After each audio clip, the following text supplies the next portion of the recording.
नमस्कार. मी प्राध्यापक जितेंद्र भामरे, अध्यक्ष कोकण इतिहास परिषद कल्याण शाखा. कालच मला माणिक शिंदे माझे मित्र यांचा फोन आला आणि कल्याण डोंबिवली महानगरपालिकेने मराठी भाषा संवर्धन पंधरवडा हा साजरा करीत आहे असं सांगितलं.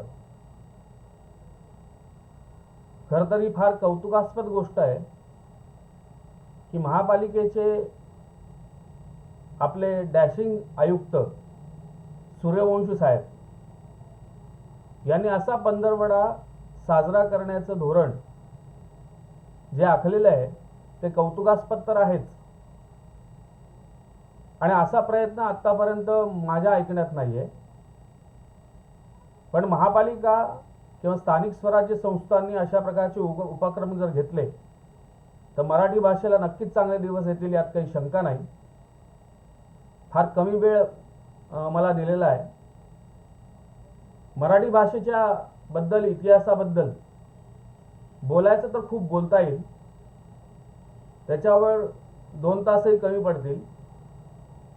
पण थोडक्यामध्ये हा विषय मी आपल्यासमोर मांडतो. आज आपण शासकीय दरबारी मराठी भाषेला अभिजात भाषेचा दर्जा मिळावा यासाठी झगडत आहोत. गेल्या अनेक वर्षापासून महाराष्ट्र झगडत आहे, पण अजूनही ते डिक्लेअर होत नाही. आता ही आपली हार म्हणावी की काय हे समजत नाही. पण ज्या भाषेला प्राचीन दर्जा आहे, हे मराठी भाषा जी म्हणतो आपण, आज जी मराठी भाषा बोलली जाते, हिचा जर काळ जर समजला तर तो इसवी सन 500 ते 600च्या पुढे जात नाही. म्हणजे इसवी सन 500 ते 600 या काळापासून मराठी भाषेचा उगम झाला असं इतिहास सांगतो. पण तरी सुद्धा आता मराठी भाषेचे प्रकार वेगवेगळे आहेत. इसवी सन पूर्व 200 ते इसवी सन 500 ते 700 या काळात एक महाराष्ट्री अपभ्रंश भाषा ही बोलली जात होती. म्हणजे मराठीचा उगम या अपभ्रंश भाषेतून पुढे कसा होत गेला, म्हणजे परत मराठी भाषा थोडी मागे गेली. म्हणजे इसवी सन पूर्व काळामध्ये मराठी भाषा होती हे या ठिकाणी सिद्ध होतं. एक उदाहरण द्यायचं झालं तर एक हाल नावाच्या विद्वानाने इसवी सन 67 मध्ये सप्तशती नावाचा मराठीतला ग्रंथ लिहिला.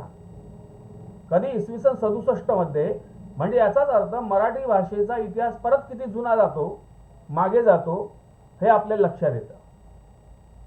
एक थोडक्यात फक्त सोप्या भाषेत सांगायचा मी प्रयत्न करतो की तो जो काळ होता, प्राचीन काळ जो होता, या काळाला कुठल्या राज्याच्या आत्तासारख्या सीमा, वेगवेगळ्या सीमा होत्या, सरहद्दी वेगवेगळ्या होत्या.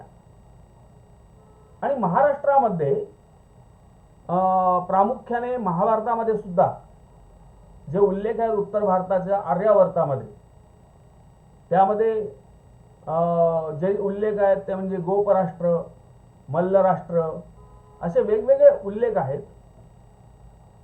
आता आर्यांचं भ्रमण चालू होतं. संस्कृत ही प्रमुख भाषा होती. तसं आर्य दक्षिणेकडे आले आणि या ठिकाणी संस्कृत आणि प्राकृत या भाषेला महत्त्व प्राप्त झालं. म्हणजे सर्वसामान्यांची भाषा ती प्राकृत. आणि प्राकृत व्याकरणकर्ते जे होते त्यांनी मागधी, अर्धमागधी, शौरसेनी, महाराष्ट्री या भाषांचा उल्लेख दिलेला आपल्याला दिसून येतो. आणि त्यामुळे ज्या काळामध्ये या भाषेला राजाश्रय मिळाला, तर राजाश्रय त्या काळात फार महत्त्वाचा असायचा. आणि त्यामुळे त्या भाषेला राजाश्रय ज्यावेळी मिळाला त्यावेळी ती मराठी भाषा ही उच्च प्रतीला गेली. उदाहरणार्थ, महाराष्ट्रातलं प्रतिष्ठान किंवा पैठण हे शहर विद्वानांचं शहर मानलं जात होतं. विविध प्रकारच्या विद्वान पंडितांचं शहर मानलं जात होतं आणि या पैठणमध्ये मराठीला राजाश्रय मिळालेला होता आणि म्हणूनच पैठणमध्ये त्या काळामध्ये मराठीतल्या अनेक रचना, अनेक ग्रंथ, अनेक पुस्तकं ही लिहिली गेली. हळूहळू काय झालंय की पैठणचं महत्त्व कमी होत गेलं. त्यानंतर मग विदर्भाचं महत्त्व वाढलं. आता विदर्भ ही एक प्रकारे महाराष्ट्रातली त्या काळातली राजधानी सुद्धा काही ठिकाणी मानली गेलेली आहे. आता विदर्भ याचा जर विचार केला तर रुक्मी नावाचा राजा याचा उल्लेख आपल्याला प्रामुख्याने महाभारतात येतो आणि विदर्भातल्या रुक्मी राजाची मुलगी ती रुक्मिणी, जी श्रीकृष्णाची पत्नी नंतर बनलेली आहे. त्यामुळे विदर्भाला वेगळा इतिहास आहे. पण आजच्यासारखा विदर्भ हा छोटा नव्हता त्यावेळी, तो खूप मोठा होता. जवळजवळ विदर्भातला काही भाग हैदराबादमध्ये सुद्धा गेलेला आपल्याला दिसून येतो. त्यामुळे विदर्भामधलं नंतर महत्त्व कमी झालं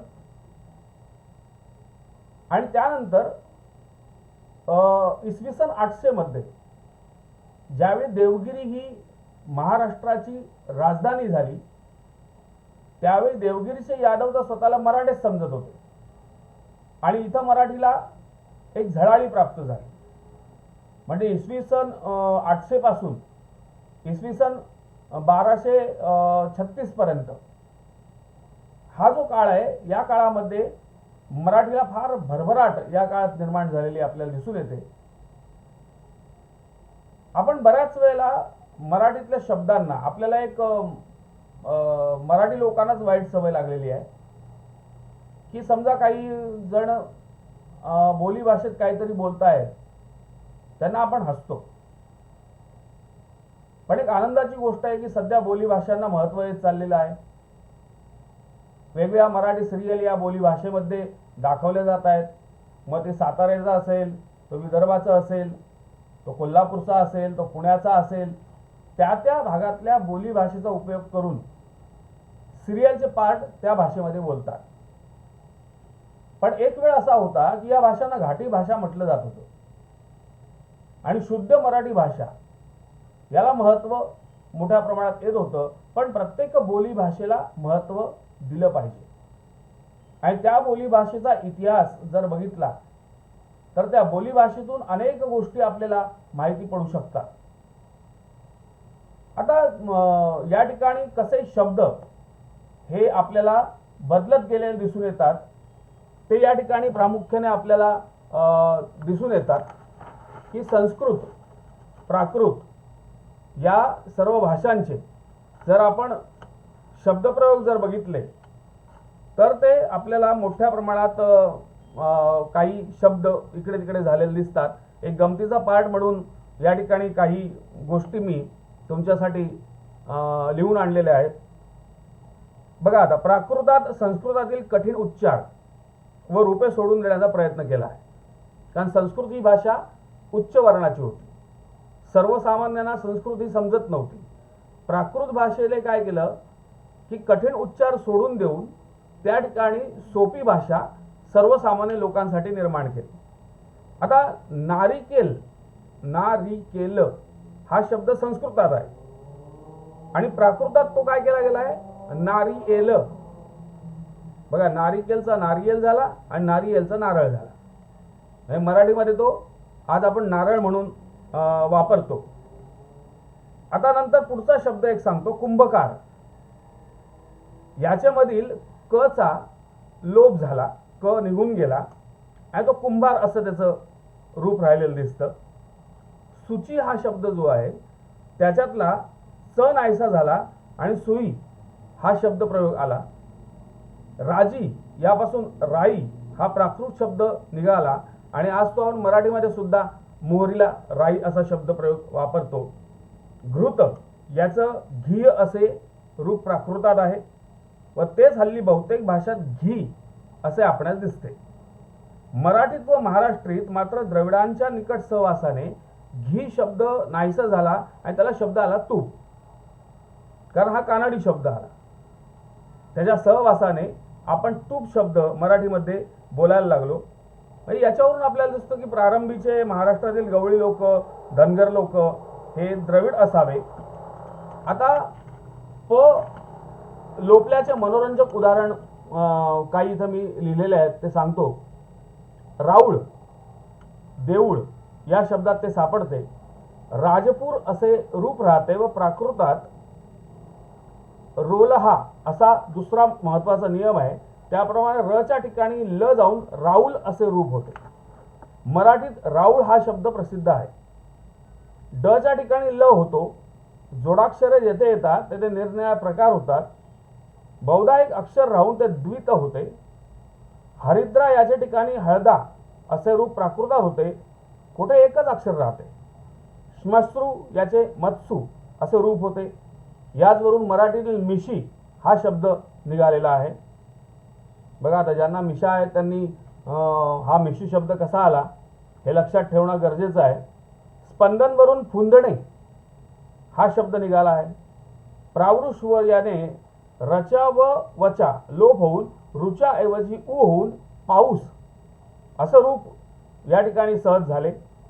व्यंजनांत शब्द सर्व आकारांत होतात. राजन, जन्मन इत्यादी नान्य शब्द मात्र नकाराचा लोप होतो व राजा जन्म असे राहून प्राकृतात रा जन्म.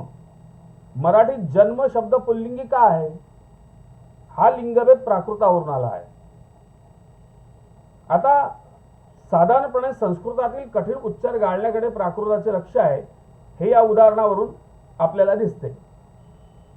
आता खालच्या जातीच्या लोकांस आपण बऱ्याच वेळा द्रविडी वंशाचे समजतो, पण ते लोक बघा ळचा उच्चार ल करतात. पुष्कळ, केले, नंतर मालनी असे ळ म्हणतच नाही ते. पण लक्षात घ्या की हा जो ते ल शब्द वापरतात ना हा संस्कृत जन्य आहे.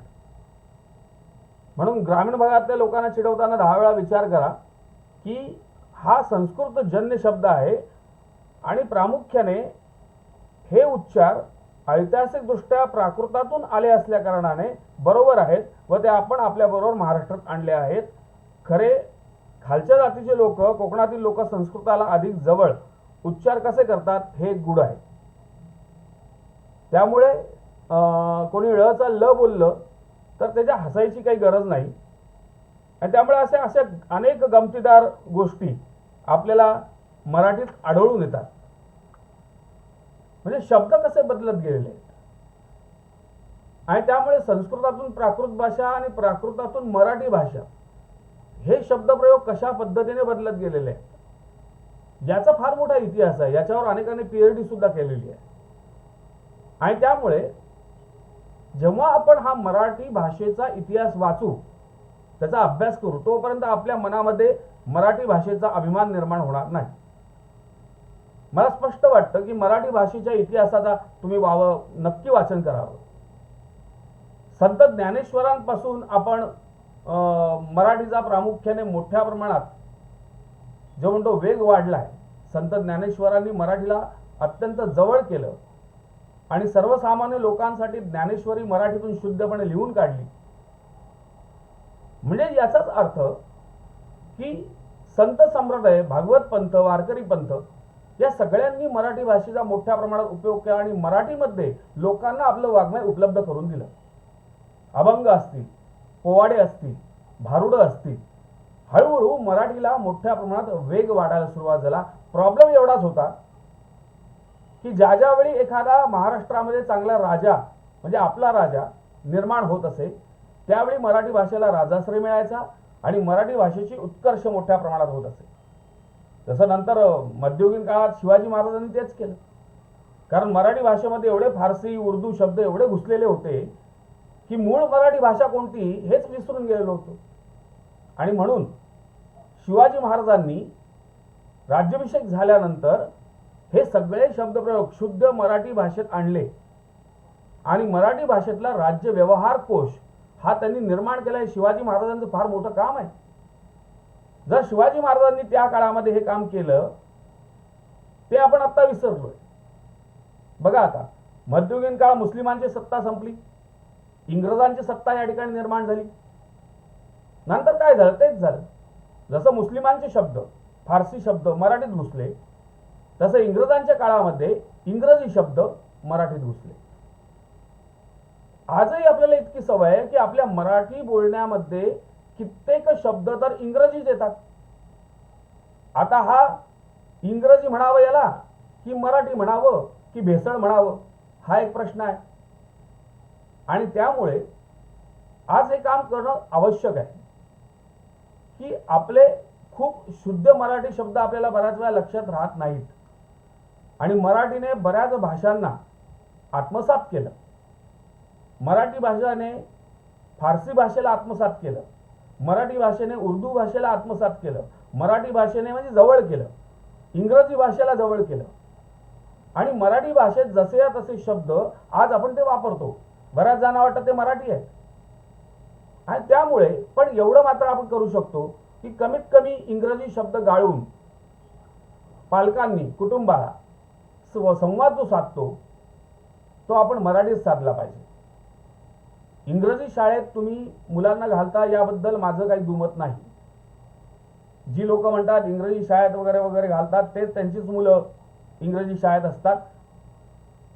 इंग्रजी शाळेचा ट्रेंड आज आल्यामुळे इंग्रजी शाळेत लोक घालतात, पण आपल्या मुलावर मराठी संस्कार कसे पडतील, त्याला मराठी भाषा चांगल्या पद्धतीने कशा प्रकारे बोलता येईल, त्याला मराठी संस्कृती, मराठी सण उत्सव, आपलं मराठी नववर्ष हे सगळं समजलं पाहिजे, हे पालकांनी सांगितलं पाहिजे. आणि या नव्या पिढीला जेव्हा आपण मराठी संस्कार देऊन, इंग्रजीची तर आज गरज आहे, इंटरनॅशनल भाषा आहे, ती नोकरीसाठी तर गरजेचीच आहे, पण आपल्या संस्काराचं काय? आपण पूर्णपणे इंग्रजाळलेले न बनता आपला मराठी बाणा, आपला मराठीचा अभिमान, आपला मराठीचा स्वाभिमान हा कायम ठेवूया, अशीच आपण सर्वांना मी विनंती करतो. आणि या मराठी संवर्धन दिनाच्या आपल्याला शुभेच्छा देतो. धन्यवाद.